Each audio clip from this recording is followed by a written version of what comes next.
안녕하십니까. 이번 시간에는 국제개혁 케이스 27, 33, 34번에 대해서 여러분들에게 글로벌 문화 환경에 관련된 사례에 대해서 설명드리겠습니다. 이론적으로는 우리가 홉스테드라든지 클럭 혼이라든지 다양한 문화 모형에 대해서 예전에 설명을 드렸었고요. 실제적으로 각 국가별로 상관습이라든지 어떤 특정한 그 종교적인 관점이라든지 이런 것들을 좀 배워보도록 할 건데요. 중요한 거는 문화라는 거는 시간이 지나면 과거에는 맞았지만은 지금은 틀릴 수가 있고요. 시간 차에 의해서 환경이 바뀌고 사람들이 인식하는 게 다르다는 걸 우리가 좀 이해해 둘 필요가 있습니다. 보시면은 이제 우리가 문화적 상징에 관련된 사례들을 좀 배워보도록 할 건데요. 삼성건설의 이집트 라마단 사례를 설명을 드리고요.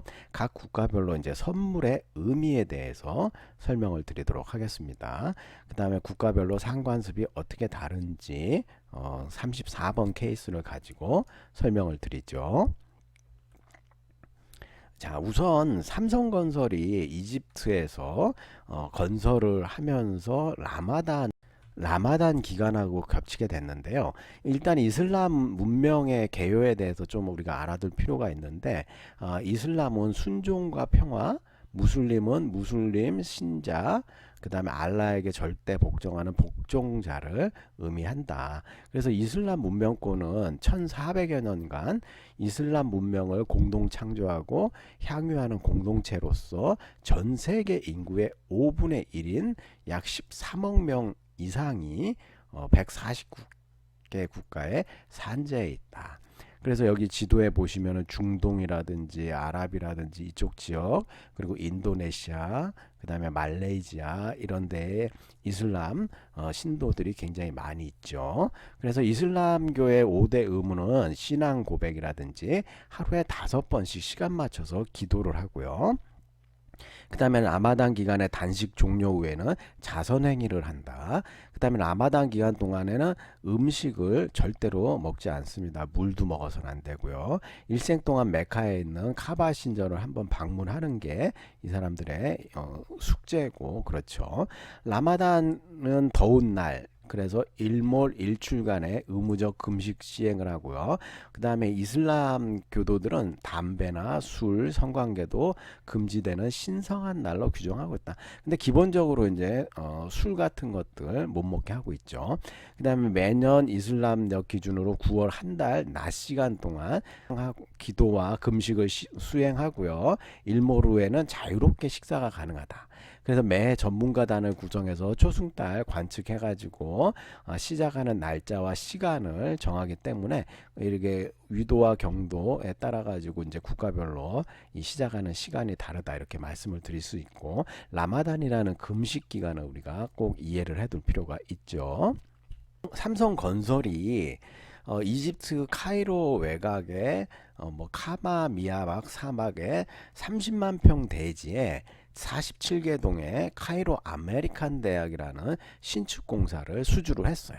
그래서 한국 임직원들은 인력 관리가 중요한 대규모 공사를 위해 현지 문화에 대한 특별한 관심을 갖고 근로자만 해도 현재 3천 명이나 되기 때문에 이들을 배려한 라마다 기간 동안 매일 합숙소에서 비상대기를 하며 급식을 지원했다. 그 3천 명이 아침 점심 먹어야 되는데 특히 라마단 기간에는 금식 기간에는 식사를 못 하고 있다가 여러 가지 이제 그 3천 명을 급식하는 대규모 문제점들이 발생을 하게 되는 거죠.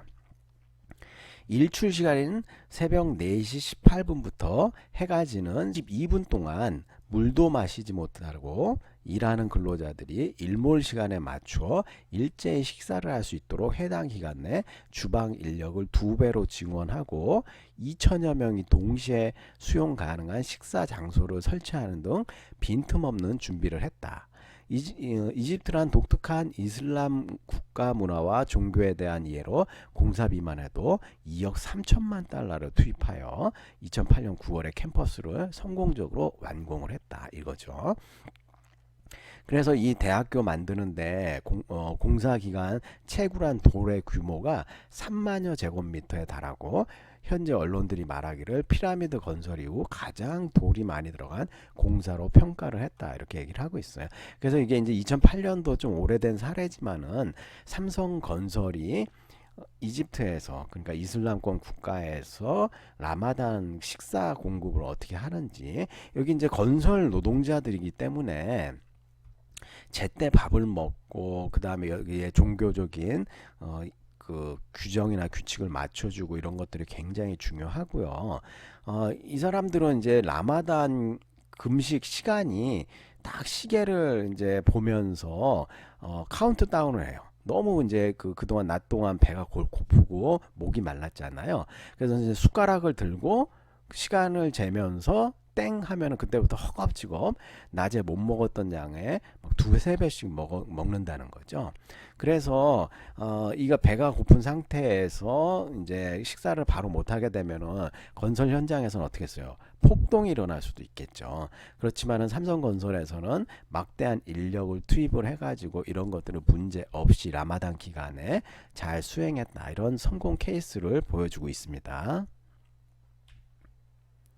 다음으로 이제 국가별 선물의 의미에 대해서 좀 생각해 볼 필요가 있는데요. 지금 우리나라 같은 경우에는 지금 그 김영란법이 발효가 돼가지고 일정 금액 이상의 선물들, 그 다음에 대가성 있는 선물들은 아예 못 받게 되어 있죠. 서로 주지도 않고 받지도 않는다는 건데 이제 국가별로 이제 무슨 뜻깊은 행사가 나라든지 무슨 사업 비즈니스를 할 때는 선물을 많이 주고 받는데 이게 이제 선물과 뇌물하고는 좀 개념이 다르기 때문에 뇌물의 개념이 아니라 선물의 선의의 차원에서의 기분 좋게 상대방이 받을 수 있도록 우리가 선물을 준비할 필요가 있고요. 선물이 사람의 관계를 더욱 친밀하게 할 뿐만 아니라 나와 가까워지고 싶은 마음을 더 잘 표현하게 해줄 수 있는 매개체다 이렇게 얘기를 할 수가 있고 나라별로 선물할 대상에 대한 호불호와 선물 금지 품목의 기준이 상이하다.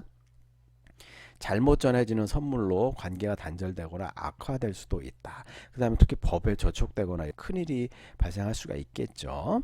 그 다음에 이제 중국 같은 경우에는 언어의 특성상 발음이 부정적 의미와 중복되는 것들이 있을 수가 있는데 우리 예를 들어 뭐 괴종시계 한국에서는 축하 내용을 시계에 새겨가지고 우리가 개업식이라든지 뭐 승진했을 때 시계를 괴종시계를 하지만 중국에서는 종이 달린 시계는 뭐 예전부터 죽음을 의미했었다. 그래서 선물을 잘 안 하는 경우가 있고요.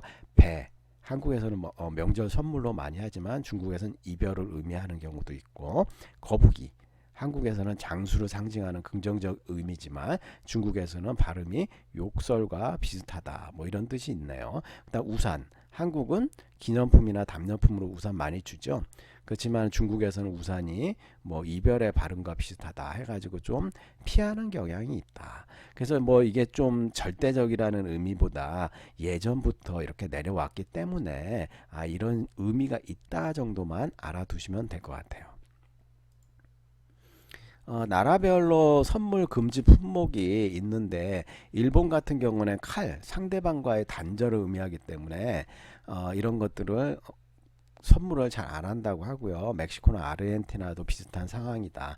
일단 반짝거리는 색의 포장지 및 리본을 잘 사용하지 않고 짝을 이룬 선물 세트를 품목으로 선택하는 것이 좀 좋다 이렇게 얘기를 하고 있죠. 그 다음에 독일 같은 경우는 흰색, 검정색 포장지와 리본을 잘 사용하지 않으며 값비싼 선물은 뇌물로 취급되며 꽃을 선물할 경우 포장지를 벗겨주는 것이 매너이다. 이거 좀 독특하죠. 포장지를 벗겨서 준다. 그 다음 말레이시아, 쿠웨이트, 이슬람 국가는 돼지고기, 술 또는 이것으로 만든 선물을 선택하면 절대로 안 되며 인도 등 힌두교에서는 소를 이용하여 만든 상품은 피해야 된다. 자, 힌두교에서 소를 이용해 만든 제품을 피해야 된다고 했는데 소로 만든 제품들이 굉장히 많죠. 소고기뿐만 아니라 뭐 예를 들어 소 가죽 소파, 신발, 벨트, 지갑, 그 다음에 우리가 모르는 의약품 같은 거에도 소 젤라틴이라고 해서 캡슐을 만드는데 소가 사용이 될 경우가 있어요. 그래서 힌두교에서는 엄청 엄격하게 소 제품을 피하기 때문에 이런 것들을 염두에 두셔야 되고요. 그 다음에 힌두교 신자들이 또 그 물소에 대해서는 굉장히 많이 도축을 하고 수출도 하고, 그래서 이제 일반 소와 물소는 또 구별을 하고, 또 정통 힌두교에서는 물소 자체도 신성시하는 경우가 있어요. 그래서 이제 그 분쟁이 좀 많이 일어나는 경우도 있다, 이렇게 얘기를 할 수가 있고요. 프랑스 유럽 지역은 빨간 장미는 구애를 뜻하여 연인 사이에만 주고받고, 한국에서는 어버이날 감사의 의미로 선물하는 카네이션이 프랑스에서는 장례식용 꽃으로 사용된다. 뭐 이 정도 의미로 알아두시면 될 것 같아요. 다음으로 이제 국가별 상관습을 보면, 중국 같은 경우에는 사업에 있어 신중하고 협상 성립에 있어 강한 신뢰 관계가 이루어지기를 희망한다. 그 다음에 외상 거래가 현금 거래보다 당연시되고, 한국과는 상반되는 천천히 문화가 있다. 근데 이런 것들이 시간이 지나면서 바뀐다는 거죠. 지금은 중국도 외상 거래보다는 현금 거래를 많이 하는 비중이 늘어나고 있고요. 그 다음에 천천히 문화, 이제는 이제 그 경제적인 측면에서는 굉장히 빨리빨리 문화로 바뀌어가고 있는 추세다, 이렇게 얘기를 할 수가 있고요. 그다음 중국과 처음 거래 시 상대방을 의심하고 경계하며 터무니없이 높은 가격을 부른 후 흥정에 들어가는 등 힘이 들 수 있으나, 힘든 거래가 한번 시작되면 완전하게 마음을 열고 적극적으로 거래를 시작한다.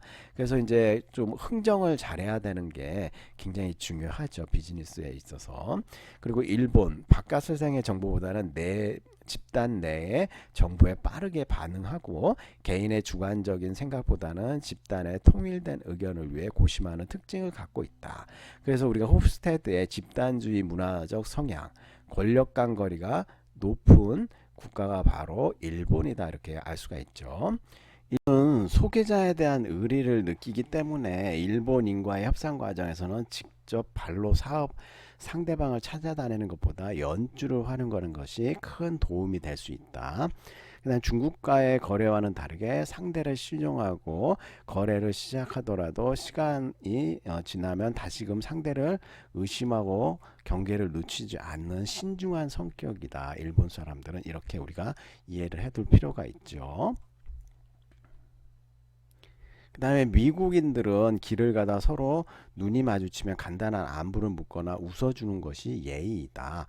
그 다음에 환한 미소를 짓는 것을 두고 성공적인 협상이라고 생각하는 것은 큰 오산이다. 원래 이제 미소가 잘 머금고 있기 때문에 그렇고요.